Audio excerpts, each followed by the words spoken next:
आज हम पढ़ेंगे first year physics unit number 1 measurements में एक नई कॉन्सेप्ट जिसका नाम है derive a possible formula. Let's start it. अगर हमें फिजिकल क्वांटिटीज़ के बारे में कुछ नॉलेज हो जो एक दूसरे के ऊपर डिपेंड करते हैं तो हम डायमेंशनल एनालिसिस के मेथड को यूज़ करके इन फिजिकल क्वांटिटीज़ को जिनके बारे में हमें कुछ नॉलेज है इनसे रिलेटिंग एक इक्वेशन या फार्मूला डिराइव कर सकते हैं। कोई भी इक्वेशन या फिर फार्मूला ड्राइव करने के लिए कुछ रूल्स हैं, उन रूल्स को फॉलो करना हमारे लिए मस्ट है। तो उनमें फर्स्ट रूल है हमारे पास, identify that how many factors depend upon the required quantity. First rule ये बता रही है कि जब हम किसी भी फिजिकल क्वांटिटी के लिए एक इक्वेशन या फिर फार्मूला डिराइव करते हैं तो उसमें सबसे पहले हमें ये देखना होता है कि ये क्वांटिटी कितने फैक्टर्स पर डिपेंड कर रही है। सबसे पहले उन फैक्टर्स को हमें आइडेंटिफाई करना होगा जिन पर ये क्वांटिटी डिपेंड करती है। सेकंड रूल है हमारे पास, all these factors are written in terms of mass, length and time dimensions. Second rule हमें ये बता रही है कि ये तमाम फैक्टर्स जो कि हमने फर्स्ट रूल में आइडेंटिफाई कर लिए थे, अब हमें इनको लेंथ, मास, टाइम टर्म के डायमेंशंस में लिखना है। थर्ड रूल है equating the powers of m, l and t on both sides of the dimensional equation. Third rule हमें ये बता रही है कि वो फैक्टर्स जो कि फर्स्ट रूल में हमारे पास थे, जब सेकंड रूल में हमने इनको चेंज किया इन terms of length, mass, time, dimensions, उसके बाद अब थर्ड रूल में हमें in length, mass, time, dimensions को कुछ अननोन पावर्स देने हैं। और ये अननोन पावर्स कुछ भी हो सकते हैं जिन्हें इमेजिनरी पावर्स भी कहा जाता है, यानी आपने खुद से कुछ अननोन पावर्स इनको देनी है। फॉर एग्जांपल ABCD या फिर XYZ, इस तरह आप इनको खुद पावर्स दे सकते हो। फोर्थ रूल है by substituting these values in the equation the real form of relation is achieved. अब हमें इन तमाम वैल्यूज को वापस फर्स्ट इक्वेशन में सब्सटीट्यूट करनी है और हमारे पास एक रियल फॉर्म इस रिलेशन की आ जाएगी, यानी हमें एक नया फार्मूला मिल जाए। एग्जाम्पल है हमारे पास example 1.3, derive an expression for the time period t of a simple pendulum by using dimensional analysis. ये एग्जाम्पल हमें ये कह रहा है कि सिंपल पेंडुलम के टाइम पीरियड के लिए हमें एक इक्वेशन ड्राइव करनी है। कौन से मेथड से? मैथमेटिकल मेथड के एनालिसिस को यूज़ करके नहीं, बल्कि डायमेंशनल एनालिसिस को यूज़ करके हमें एक इक्वेशन ड्राइव करनी है सिंपल पेंडुलम के टाइम पीरियड के लिए। ये सिंपल पेंडुलम क्या होता है? लेट्स सपोज करो कि हमारे पास एक थ्रेड है और इसके एक एंड पर हम एक मैस अटैच करेंगे। इस थ्रेड के जो एक एंड पर मैस है इसको कहा जाता है सिंपल पेंडुलम, जबकि इस सिंपल पेंडुलम के दूसरे हैंड को हम रिजिड सपोर्ट से अटैच करेंगे। अब ये हमारे पास एक प्रॉपर सिंपल पेंडुलम बन चुका है। Now we can find its time period. So what is time period? जब कोई ऑब्जेक्ट एक साइकिल कंप्लीट करके वापस अपनी इनिशियल पॉइंट पर आ जाती है, इस टाइम को कहा जाता है जो इस ऑब्जेक्ट ने एक साइकिल कंप्लीट करने में ली है, इसको कहा जाता है टाइम पीरियड। यानी the time taken by an object to complete one cycle and reach its initial point. Now we are going to find out the time period of a simple pendulum by using the method of dimensional analysis. हमें time period find out करनी है, so let करते हैं time period को t से represent करते हैं। So let t be the time period of a simple pendulum. अब हम इस t के लिए एक फार्मूला ड्राइव करेंगे। इसके लिए हमें डायमेंशनल एनालिसिस के रूल्स को यूज़ करनी होंगी। फर्स्ट रूल था हमारे पास, identify that how many factors depend upon the required quantity. अब हमें यहाँ पर उन फैक्टर्स को फाइंड आउट करनी है जिन पर टाइम पीरियड t डिपेंड कर रही है, यानी जो फैक्टर्स टाइम पीरियड t को यहाँ पर अफेक्ट कर रही हैं। सबसे पहले हम उन फैक्टर्स को आइडेंटिफाई करेंगे। सो इसके लिए हम नज़र डालते हैं एक बार फिर अपने सिंपल पेंडुलम पर। हमें इस सिंपल पेंडुलम को राइट साइड पर पुल करके छोड़ देना है। जब ये एक साइकिल कंप्लीट करेगा, दूसरे साइकिल से पहले हम इसमें लगी बॉब के मैस को चेंज करेंगे। देन हम ऑब्जर्व करेंगे कि बॉब का मास जितना ज़्यादा होगा तो टाइम पीरियड उतना ज़्यादा होगा। अगर बॉब का मास जितना कम होगा तो टाइम पीरियड उतना ही कम होगा। सो यहाँ से हम कह सकते हैं कि time period is directly proportional to mass of the bob of the pendulum. ये आ गया हमारे पास फर्स्ट फैक्टर। अब हम सेकंड फैक्टर को फाइंड आउट करेंगे। सेकंड फैक्टर को फाइंड आउट करने के लिए हमें इस पेंडुलम के लेंथ को चेंज करना होगा। लेंथ चेंज करने से भी हम यही ऑब्जर्व करेंगे कि लेंथ जितनी ज़्यादा होगी टाइम पीरियड उतना ज़्यादा होगा, लेंथ जितनी कम टाइम पीरियड उतना कम। तो ये हमारे पास आ गया second factor, T is directly proportional to the length of the pendulum. अब अगर हम सिंपल पेंडुलम को इसके सपोर्ट से डिटैच करें तो ये फ्री फॉलिंग करके ज़मीन पर गिर जाएगा। ये ज़मीन पर क्यों गिरा, ऊपर क्यों नहीं गया? क्योंकि ग्रेविटी की वजह से। So acceleration due to gravity हमारे पास थर्ड फैक्टर है। ग्रेविटी जितनी ज़्यादा टाइम पीरियड उतना ज़्यादा, ग्रेविटी जितनी कम टाइम पीरियड उतना कम। फॉर एग्जांपल ज़मीन पर ग्रेविटी ज़्यादा है सो टाइम पीरियड भी ज़्यादा होगा, एंड चांद पर ग्रेविटी कम है सो टाइम पीरियड भी कम होगा वहाँ पर। नाउ हम लिख सकते हैं कि T is directly proportional to gravitational acceleration यानी G। और कौन से फैक्टर्स पर टाइम पीरियड T डिपेंड कर सकता है? इसका आंसर आप सबके दिमाग में मौजूद है। जब हम पेंडुलम को तोड़ा यानी तोड़े एंगल के लिए पुल करेंगे तो इसका टाइम पीरियड भी कम होगा। अगर हम इसके एंगल को बड़ा करता जाएंगे तो टाइम पीरियड भी उतना ज़्यादा बड़ा होता जाएगा। सो टाइम पीरियड एंगल पर भी डिपेंड करता है। So time period T is directly proportional to angle theta. अब हम इन तमाम रिजल्ट्स को कंबाइन करके लिखेंगे, यानी time period T is directly proportional to M, L, G and theta. Proportionality को इक्वलिटी में चेंज करने के लिए हम यहाँ पर एक कांस्टेंट लगाएंगे। So T is equal to constant K, M, L, G and theta. यहाँ पर K एक कांस्टेंट है और कांस्टेंट्स हमेशा डायमेंशन लेस होते हैं, एंड इस एक्सप्रेशन को हम नाम देंगे इक्वेशन 1.1 का। अब ये हमारे पास एक एक्सप्रेशन आ चुकी है जिसे हमने 1.1 का नाम दे दिया है। अब इससे आगे हमें क्या करना होगा, हम अपने रूल्स को फॉलो करेंगे। सो रूल नंबर 2 था हमारे पास, all these factors are written in terms of mass, length and time dimensions. So इन तमाम टर्म्स को अब हम लिखेंगे इनके डायमेंशंस के फॉर्म में। T के dimension as it is T is equal to यहाँ पर K एक कांस्टेंट है और कांस्टेंट डायमेंशन लेस होते हैं, सो यहाँ पर हम इसको इग्नोर करेंगे।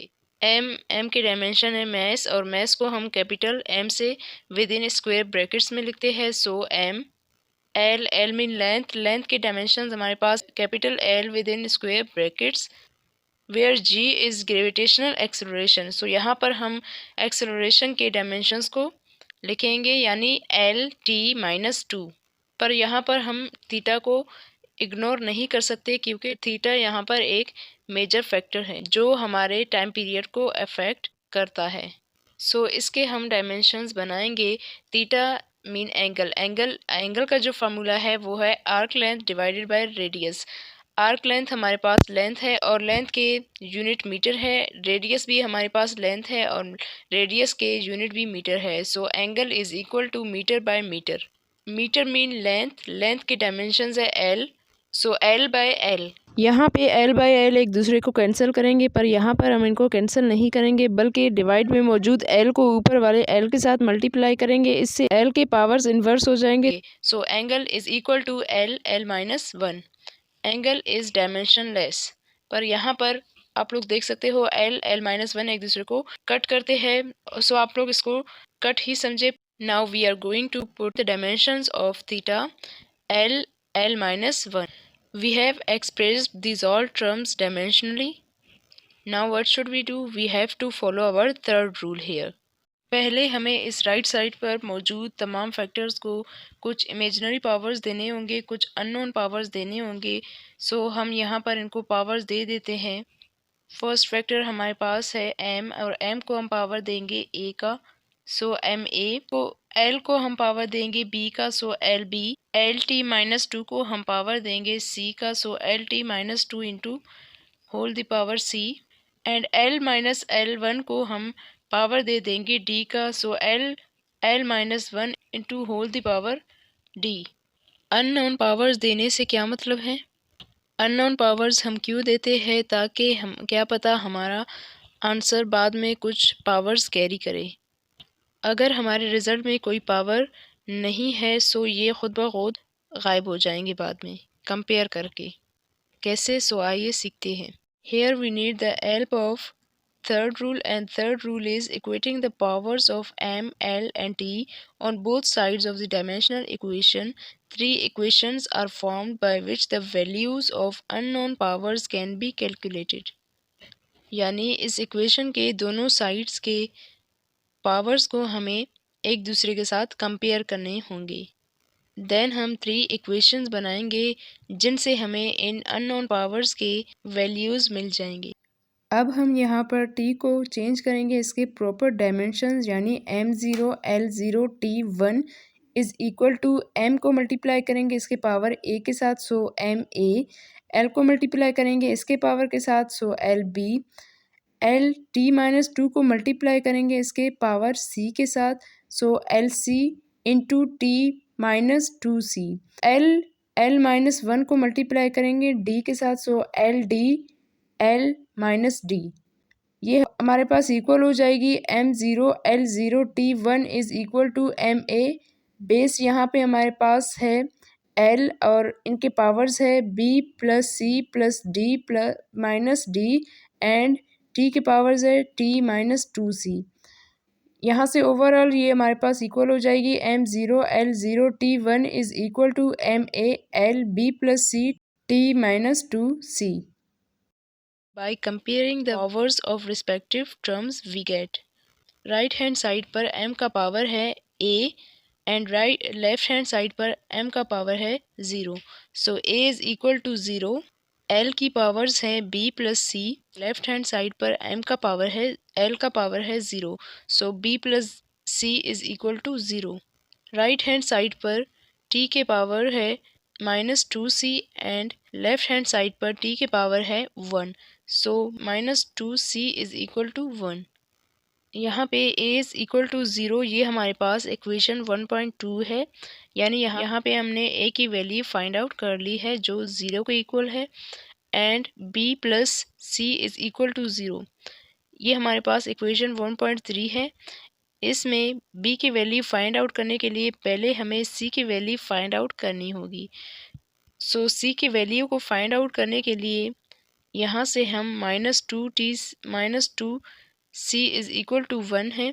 यहाँ पे c को लेफ्ट हैंड साइड पर एज इट इज़ रखेंगे एंड माइनस टू यहाँ पे इसके साथ मल्टीप्लाई हो रहा है, वहाँ पे जाके राइट हैंड साइड पर जाके ये इसके साथ डिवाइड हो जाएगा। सो c की वैल्यू हमारे पास आ गई है c is equal to minus 1/2। ये हमारे पास है इक्वेशन 1.4। अब यहाँ से हम इस c के वैल्यू को पुट करेंगे इक्वेशन 1.3 में, जिसके थ्रू हम गेट कर सकते हैं b के आंसर को। So b minus 1/2 is equal to 0। यहाँ पे हमें b की वैल्यू फाइंड आउट करनी है, सो b अपने जगह पर as it is, and c को हम राइट हैंड साइड पर लेकर जाएंगे जो कि हमारे पास है माइनस हाफ, और राइट साइड पर जाने पर इक्वल के उस तरफ जाने पर ये हमारे पास चेंज हो जाएगी प्लस में। So b is equal to half. यहाँ पे अगर हम इक्वेशन 1.1 को in terms of imaginary powers लिखे तो t is equal to k m a l b g c theta d, where we have the values of a b c and d। So as it is हम यहाँ पे इनके values यानी a b c and d के values को equation 1.1 में put कर सकते हैं। सो ये हमारे पास इक्वल हो जाएगी time period is equal to k constant as it is m के पावर वहाँ पे a थे, यहाँ पे हमने a की जगह उसकी वैल्यू को पुट कर ली जो है 0। इक्वेशन 1.1 में l के पावर b है और यहाँ पे हमें b के वैल्यू को पुट करनी है। सो b की वैल्यू है हाफ, सो l हाफ।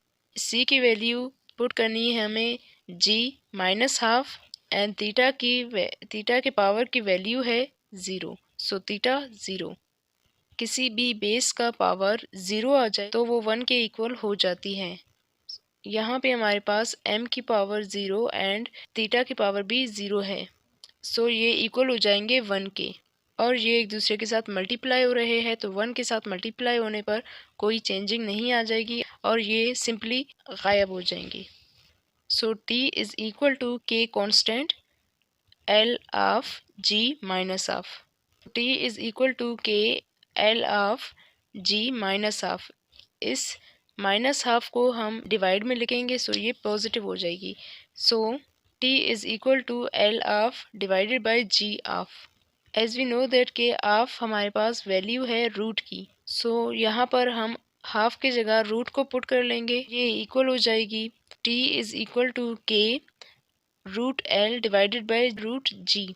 ओवरऑल जो एक्सप्रेशन हमारे पास ड्राइव हो चुकी है वो है t is equal to k constant root l by g। इस तरह हम डायमेंशन एनालिसिस के मेथड को यूज़ करके कोई भी एक्सप्रेशन या फिर फार्मूला ड्राइव कर सकते हैं। एग्जाम्पल 1.4 है हमारे पास, derive the relation for speed of sound v through a gas using dimension analysis. यानी डायमेंशन एनालिसिस को यूज़ करके हमें स्पीड ऑफ साउंड के लिए एक रिलेशन या फिर फार्मूला या फिर इक्वेशन ड्राइव करनी है। तो इसके लिए सबसे पहले हम देखेंगे कि स्पीड ऑफ साउंड कितने फैक्टर्स पर डिपेंड करता है। स्पीड ऑफ साउंड को हम वेलोसिटी ऑफ साउंड भी कह सकते हैं। क्योंकि स्पीड ऑफ साउंड हमें गैस में से फाइंड आउट करनी है, सो गैस का कुछ ना तो कुछ प्रेशर होता है जो कि स्पीड ऑफ साउंड पर अफेक्ट हो सकता है, एंड उस मीडियम की डेंसिटी जो कि वेलोसिटी को अफेक्ट कर सकती है। सो यहाँ पे हम लिख सकते हैं कि v is directly proportional to pressure into density, and हम यहाँ पर इनको कुछ पावर्स भी देंगे, यानी प्रेशर को a का पावर एंड डेंसिटी को b का पावर देंगे हमारे रूल के मुताबिक। यहाँ पे अब हम इस प्रोपोर्शनलिटी को चेंज करेंगे इक्वलिटी में चेंज होते ही ये कांस्टेंट में चेंज हो जाती है। So v is equal to constant k p a and density rho b। यहाँ पे k एक कांस्टेंट है और कांस्टेंट हमारे पास डायमेंशन लेस होते हैं, तो यहाँ पर हम इसको इग्नोर कर सकते हैं और बाकियों को उनके डायमेंशंस के फॉर्मेट में लिखेंगे। वेलोसिटी के डायमेंशंस हमारे पास है m0 l1 t-1 is equal to pressure के डायमेंशंस, एंड प्रेशर के डायमेंशंस हमारे पास है ml-1 t-2 into whole the power a, क्योंकि प्रेशर को हमने एक इमेजिनरी पावर a दे दिया हुआ है। एंड यहाँ से डेंसिटी की डायमेंशंस हमारे पास है ml-3 into whole the power b। अब हम इनके पावर्स को इनके साथ मल्टीप्लाई करेंगे, so m0 l1 t-1 is equal to m को मल्टीप्लाई करेंगे इसके होल पावर a से, so m a l-1 into a minus a, so l minus a t-2 है, 2 को मल्टीप्लाई करेंगे a के साथ, सो t-2a इंटू यहाँ पे ml-q को मल्टीप्लाई करेंगे b के साथ, सो mbl-3b। यहाँ से ये हमारे पास इक्वल हो जाएगी m0 l1 t-1 is equal to m यहाँ पे 2 टाइम्स है, सो m के बेस को हम एक टाइम लिखेंगे एंड इनके पावर्स को प्लस करेंगे, सो m a plus b। l base को एक बार लिखेंगे एंड इनके पावर्स को माइनस प्लस करेंगे, so l minus a minus 3b and t-2a as it is t-2a। अब हम इनके दोनों साइड्स के पावर्स को एक दूसरे के साथ कंपेयर करेंगे। राइट हैंड साइड पर m के पावर्स है a plus b and left hand side पर m के पावर है 0, so a plus b is equal to 0। ये हमारे पास आ गया इक्वेशन 1.7। राइट हैंड साइड पर l के पावर है minus a minus 3b and left hand side पर l के पावर है 1, so minus a minus 3b is equal to 1। ये हमारे पास आ गया इक्वेशन 1.8। राइट हैंड साइड पर हमारे पास t के पावर्स है t -2a and left hand side पर t के पावर्स है -1। सो -2a इज इक्वल टू -1। इसमें से हम a के वैल्यू को फाइंड आउट कर सकते हैं। सो a एज इट इज़ अपनी जगह पर -2 यहाँ पे इसके साथ मल्टीप्लाई हो रहा है, वहाँ पे जाके -1 के साथ डिवाइड हो जाएगा। सो माइनस माइनस को कैंसिल कर लेगी एंड ये हमारे पास इक्वल हो जाएगी a is equal to half, और हम इसको नाम दे देते हैं इक्वेशन 1.9। अगर हम a के वैल्यू को पुट करें इक्वेशन 1.7 में, सो ये हमारे पास इक्वल हो जाएगी half plus b is equal to 0। इस इक्वेशन में से हम b की वैल्यू को फाइंड आउट कर सकते हैं। सो b एज इट इज़ अपने जगह पर, यहाँ पे हाफ इसके साथ प्लस हो रहा है, राइट हैंड साइड पर जाके हाफ इसके साथ माइनस हो जाएगा। So b is equal to minus half. ये हमारे पास है इक्वेशन 1.10। अब हम इस a b के वैल्यूज़ को पुट कर सकते हैं इक्वेशन 1.5 में, यानी v is equal to k p a rho b में। सो ये इक्वेशन हमारे पास इक्वल हो जाएगी v is equal to k p half rho minus half. So v is equal to k half and minus half, ये हमारे पास है माइनस हाफ नीचे जाके प्लस हाफ हो जाएगा। सो हाफ को हम रूट लिख सकते हैं, स्क्वायर रूट लिख सकते हैं। So v is equal to k square root p by rho, where k is an arbitrary constant and experimentally its value is 1। सो ये एक्सप्रेशन पूरी 1 के साथ मल्टीप्लाई होके एज इट इज़ k गायब हो जाएगा। So v is equal to square root pressure by density। So here we got the relation for speed of sound v through a gas.